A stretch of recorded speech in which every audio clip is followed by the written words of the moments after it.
menentukan kebijakan yang paling tepat. Ya, apakah penyelamatan warga dulu yang paling diutamakan? Tempat pariwisata dibuka, ziarah kubur dilarang. Pertanyaan saya adalah,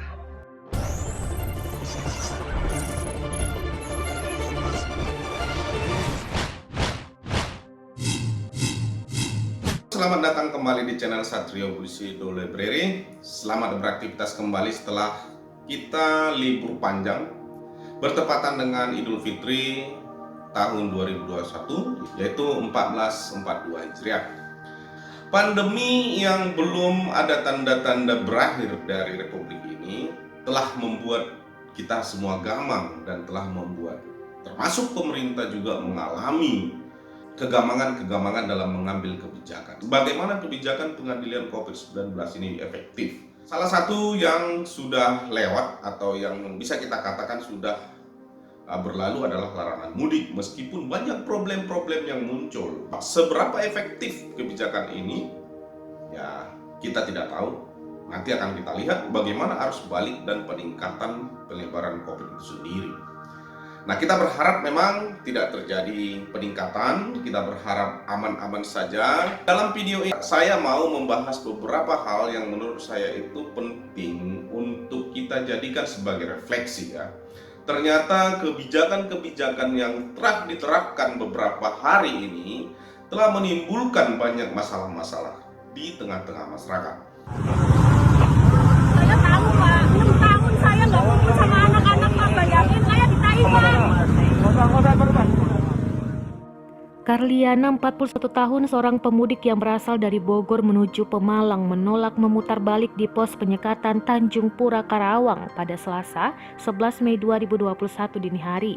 Alasannya, sudah bertahun-tahun dia tak berkumpul bersama anaknya di kampung halaman. Salah satu masalahnya itu adalah seperti misalkan larangan mudik atau kebijakan untuk putar balik itu telah menimbulkan persoalan. Ada yang warga memaki-maki petugas tidak terima diputar balik. Saya udah benar Pak. Saya udah benar Pak, ya. Sesuai pemerintah saya aturannya. Udah jelas kan aturannya, ya. Saya juga polisi buat Nah, silakan. Kok ngomong kasar? Ada warga yang marah-marah karena dia tidak diberikan lewat atau disuruh putar balik.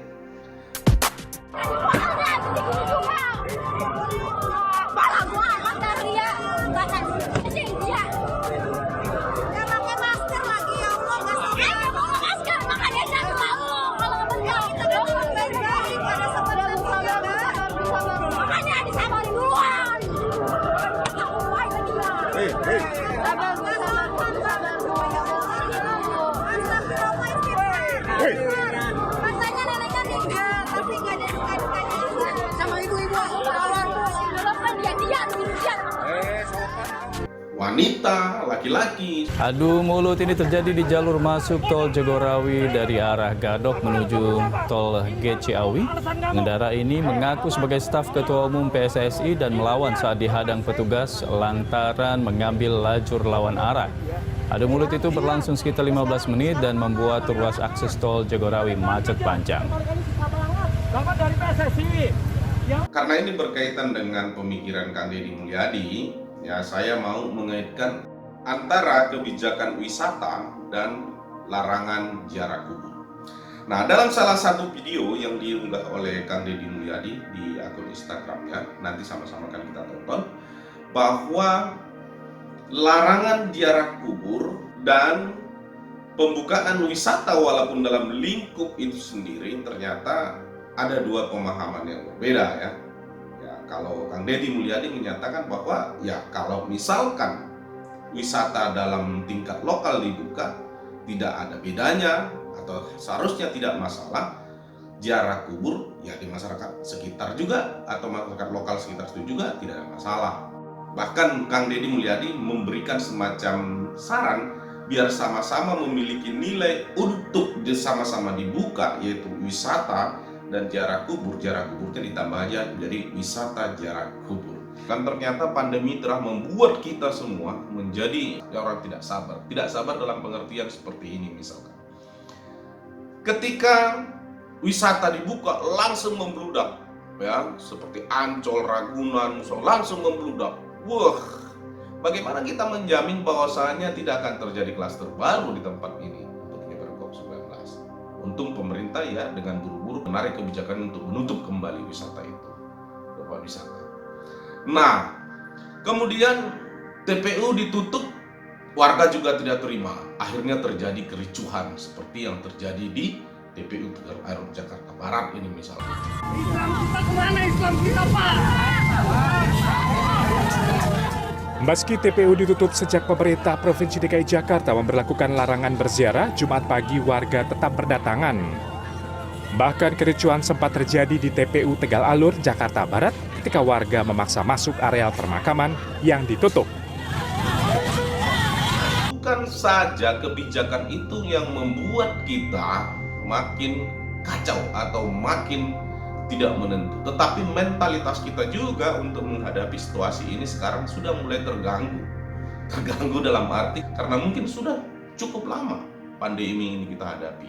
Ke depan semestinya pemerintah lebih berhati-hati menentukan kebijakan yang paling tepat. Ya, apakah penyelamatan warga dulu yang paling diutamakan atau pengendalian COVID ini yang diutamakan, atau memang persoalan ekonomi ini yang menjadi prioritas? Karena ya kita tahu sendiri sekarang keadaan ekonomi kita terus mandek karena keadaan pandemi ini memang belum terselesaikan. Saya bukan mau mengajak Anda untuk membenarkan diri saya atau membenarkan apa yang saya bicarakan dalam video ini, atau saya bukan mau membenarkan si A, si B, si C, tapi bagi saya adalah pandemi telah membuat kita begitu banyak masalah-masalah sosial yang muncul. Ya, masalah-masalah di antara kita, distrust terhadap pemerintah, distrust terhadap satu dengan yang lain. Tetapi dalam konteks kebijakan antara buka wisata dengan wisata kubur, kita mau tonton dulu pendapat seperti apa pendapat Kang Deddy Mulyadi ini. Ayo sama-sama kita tonton. Hari ini saya merasa bingung dengan sebuah kebijakan. Tempat pariwisata dibuka, ziarah kubur dilarang. Pertanyaan saya adalah, mana yang lebih menimbulkan resiko? Untuk orang berkerumun dalam jumlah yang sangat banyak, berdesak-desakan, yang menimbulkan resiko penyebaran COVID-19 di tempat pariwisatakah atau di tempat ziarah kuburkah? Sepengetahuan dan pengalaman yang saya alami, orang berdesak-desakan justru masuk ke pintu-pintu kegiatan kepariwisataan. Di areal-areal wisata orang berkumpul dan berkerumun dengan jumlah yang sangat besar. Tetapi saya belum pernah melihat ada antrian orang berdesak-desakan masuk ke areal pemakaman untuk melakukan ziarah. Bisa jadi cara pandang saya ini keliru. Tetapi saya mengajukan sebuah pertanyaan. Dibolehkankah kalau kalimat ziarah kubur ditambah ada satu kalimat, yaitu wisata ziarah kubur? Apakah itu masih diperbolehkan atau tidak? Semoga pandangan ini memberikan kontribusi bagi kita semua untuk berpikir logis dalam setiap hal agar kita memiliki konsistensi yang sama untuk mencegah penyebaran COVID-19. Apapun pendapat Anda tentang video ini dan apapun pendapat Anda tentang kebijakan panjang, semestinya kita sama-sama saling mendoakan agar negara ini bisa aman, bisa tenang, bisa terselesaikan apa yang menjadi problem pokok bangsa ini sekarang, yaitu pandemi COVID-19 yang belum terkendalikan hingga sekarang. Terima kasih telah menonton video saya dan berikan komentar Anda dengan sopan dan bijak. Kalau menurut Anda penting, silakan dibagikan. Kalau tidak penting, tidak usah maki-maki karena kita hanya memberikan pendapat. Terima kasih dan salam sehat.